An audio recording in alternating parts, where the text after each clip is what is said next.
I remember sitting when I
had to wear suits and ties. Women had to wear hats. And I said, I'm not good. That's your job as whips. You decide what you believe. In my view, as long as members are clean and tidy, that's all you need. Why can't they dress as they wish? I didn't even conceptualize the current position. And in spite of having agreed on that, I was delighted with the dress. I was particularly delighted because for the first time, people focus on the red uniforms, the miners' helmets. What I was delighted about, if we look carefully, the women dress domestic workers' uniform. I think that early period was much easier because though we had come from very different positions, we had negotiated a constitution. And there was a will amongst all parties to make sure it was harmonious. Also, and what I say now may be controversial, but the ANC had such an overwhelming majority that a lot of the parties understood much more that once we had agreed rules as a group, and we did, and the ANC also was part of that process.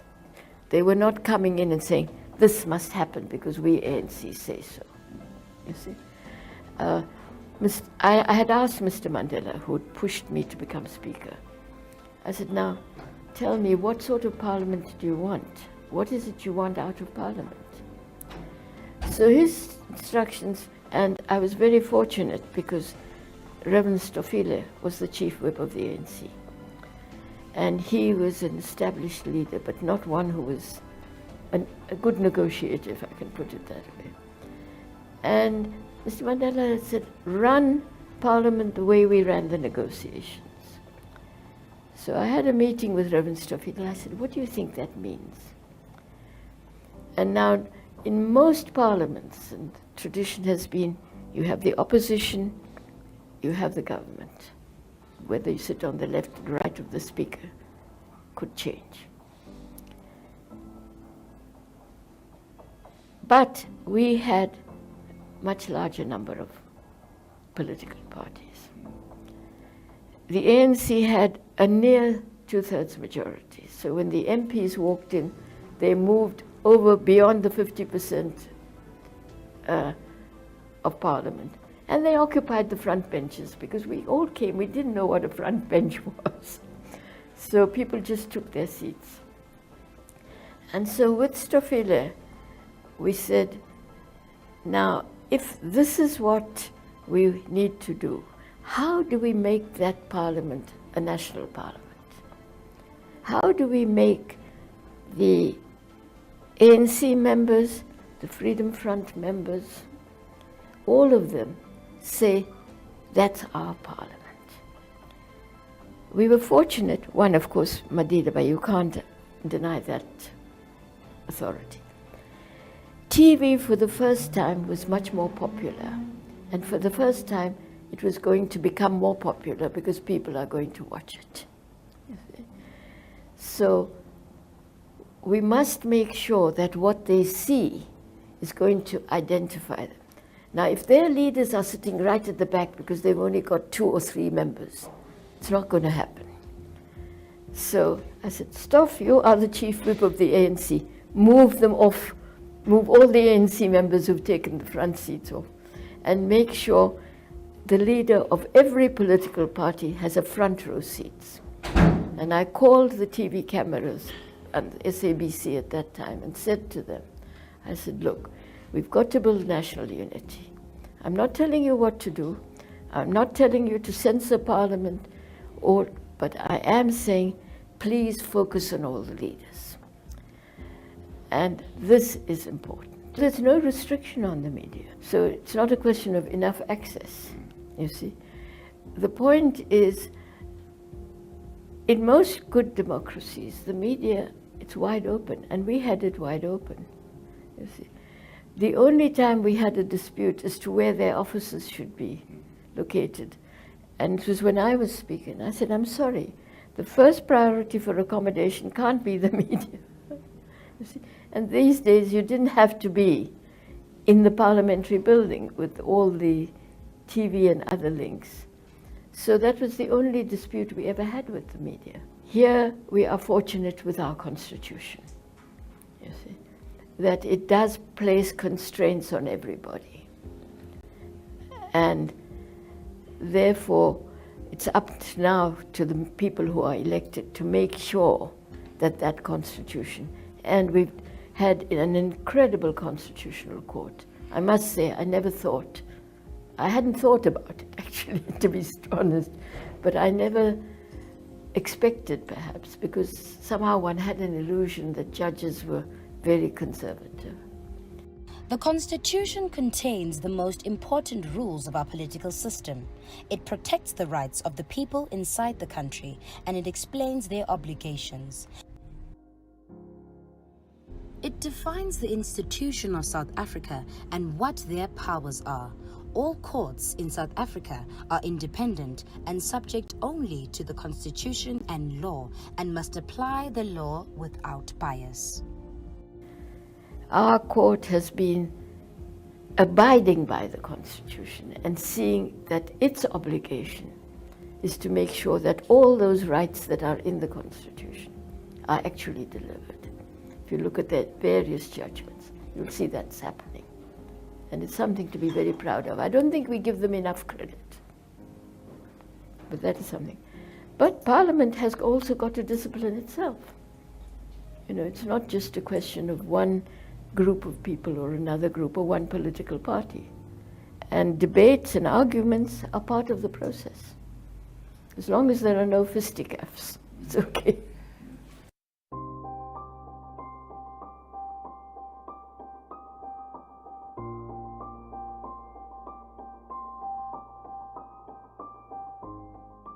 I've done a lot, I mean, apart from my work in the ANC, and here I should say that we're proud of one thing. We brought back from exile, I say ANC brought back from exile. We had more offices than the National Party government had embassies at the time of the change. We brought back all our documents, our national archives, and they're all established at Fort Hare, you see. And when we delivered them to Fort Hare, President Tambo spoke and said, "This is our accounting to the nation of what we did when we were in exile." And we had agreed that it wasn't ANC archivists we were looking for South African archivists. Because I wouldn't know what the National Party would see as its, today I may know, but at that particular point, you know, we'd come out of this confrontational struggle. So we trained archivists. We made a partnership with the University of Connecticut. And they trained people who answered public advertisements. One, to take down oral histories. So we had this group of people who were trained to, and we said, we don't want the leaders, there's lots of media coverage of them. Go out, find the activists. And all of these tapes, incidentally, are in Fort Hare. And also the official documents. And all parties can add wherever they want to. We told them what we were doing. We said, look, we hope, because we need national archives. And that's what it was. So 80 million documents were brought back. I don't know what the current state of those archives is. Obviously, there were lots of duplications from that original 80 million. But they've all been now archived. We've got a large number of Africans, people of all races, and a lot of universities. Western Cape, I know, has a big archive. The white universities had enormous archives. But now what's important is we have a whole lot of national archives. Parliamentary international relations is the continuation of a political process and dialogue among legislatures of the world. At different international meetings, presiding officers and members of parliament have the opportunity to exchange views with their counterparts from other countries on a range of international challenges. The Parliament of South Africa participates in several international forums and organizations. There is an international parliamentary forum. I know as Speaker I had attended it. We have a Pan-African Parliament, which we established as a democratic government, and it's based in Pretoria. And they send delegations to it. There are a lot of international organizations which South Africa is very much a part of. In many cases, we've taken the lead on some issues, also taken the lead when there is a violation of human rights in some other countries as well. So I think we've played a good role internationally, probably also because we had a lot more international experience than a lot of other post-colonial countries. But anyway, we have played that role, and I think we've done very well. We've participated in the UN agencies at different levels. We've helped set up the African Union. We participated, and we've made sure, and South Africa's taken the lead in a lot of that, in making sure that we had intra-African organizations, so that as a continent we often spoke with one voice on international forums. So I think on that we've done well, because it's of course much easier, because then you have one government in the country. And we've carried the population with us. I've not seen our population complaining that you are a member of this international convention or that one. Shown from a very early age.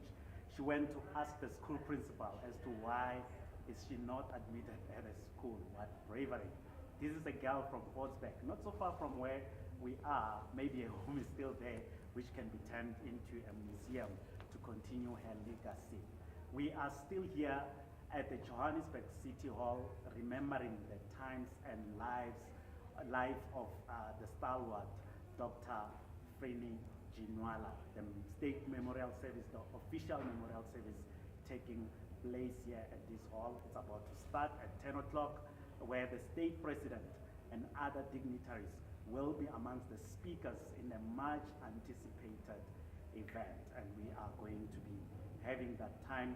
I am now joined in studio by Mr. Frolik, the chairperson of committees in the National Assembly, as well as the chairperson of committees in the National Council of Provinces, Honorable Jomo Nyambi, who will be assisting us to honor the memory of Dr. Ginwala. Chairperson Frolik, let me start with you. What a stalwart Dr. Ginwala is or was. How do you remember her? No, thank you very much and good morning. Dr. Frene Ginwala, I will recall when I arrived in Parliament the first time in 1999. She was the first democratic Speaker of the Democratic Parliament, the National Assembly specifically, a presiding officer, a very organized person, very stern, very disciplined, knowing exactly what she wanted out of Parliament specifically, and the critical role that the institution should play in changing the lives of our people for the better. But at that point, the focus was on the introduction of transformatory legislation and the repeal of apartheid legislation, a job that she performed with aplomb due to excellent struggle credentials that she had, and also a focus on getting things done and getting it done timelessly in a very exemplary manner. Talking about getting things done, let me bring you in, Mr. Nyambi. In terms of systems that she has set up in her inaugural tenure as the Speaker of the National Assembly, what legacy has she left for you as the current presiding officers of Parliament? Greetings to you and the viewers at home. Indeed, to echo what has been said by my colleagues, Honorable Frolik, we're talking here about a person that has laid the foundation. We are enjoying the fruits of what she has done. I mean, she led the drafting of the constitution we are respecting as a country and we're proud of. And we're not confused as Parliament today, as presiding officers, as members of Parliament, because it's her and the team that made it possible for us to understand the core mandate of Parliament, that the issue of public participation, the issue of oversight, the issue of making sure that we pass laws that are relevant and assisting our people, the issue of openness, and today, even if we're doing training and assisting members that are coming in to join the institution, we're tapping in from those records to make sure that from that proud and good legacy, we're teaching our members. Obviously, there's not enough time to talk about her legacy, Mr. Frolik, but what personally, as a presiding officer yourself, what would you say are some of the key lessons that you are using even today in exercising your duties and executing your responsibilities? One of the key lessons that I've learned from the former Speaker Ginwala is the ability to draw political parties from different persuasions together behind a common agenda for the functioning of the institution, and also to see that legislation gets processed and passed. And then very importantly, especially women emancipation. in Parliament itself. It was something strange before 1994 to have women in Parliament. And she did groundworking work with other stalwarts to ensure that women take up their rightful place in the institution. And what are some of the things that South Africans must always remember when we speak of Dr. Ginwala? She was not just a speaker. We talk of an activist. We talk of a former journalist. We talk of many things, many titles that we can ascribe to her name. They must always think of an organized social activist, a gender activist, a par excellence presiding officer, somebody who made it sure that when you are presiding, irrespective of political affiliation, you have to be impartial. You have to apply the rules without fear or favor. And you have to make sure that whatever you are doing, you have to understand that you are representing the people of South Africa. And every legislation that is passed by Parliament, you must have a way of making sure that ordinary people from deep rural areas, they understand. That is why the issue of openness and issue of public participation, and from date to date, we're still tapping from that and we're enjoying those benefits. And she was also a very religious person, a very cultural person as well. How do we fuse that today into our political structure, into our parliamentary systems as society? We must continue the groundwork that has been done, and also the good practices that Parliament has started implementing in the new democratic Parliament specifically, where we treat all religions equally. We have respect for the different faith beliefs of our people. And another thing that she was very prompt on was time. Yeah. Time. Yeah. And I want to, I want to affirm the issue of time. She was a person that always believed, if you say something starts at 10 o'clock, you are starting at 10 o'clock. Definitely, at the memorial service, it's definitely starting at 10. I'm going to release you and let you into the hall, and we are handing over to the live broadcast of what's taking place in the hall currently. Thank you very much for joining us. Thank you. Thank you. Thank you. Thank you. Sorry about that. Thank you. Thank you. Thank you. In fact, the president has arrived. We saw the president. Where's your gadgets? Thank you.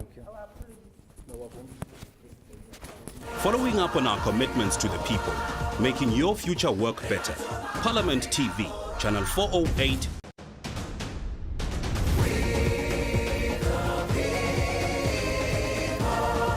Following up on our commitments to the people, making your future work better. Parliament TV, Channel 408 on DSTV.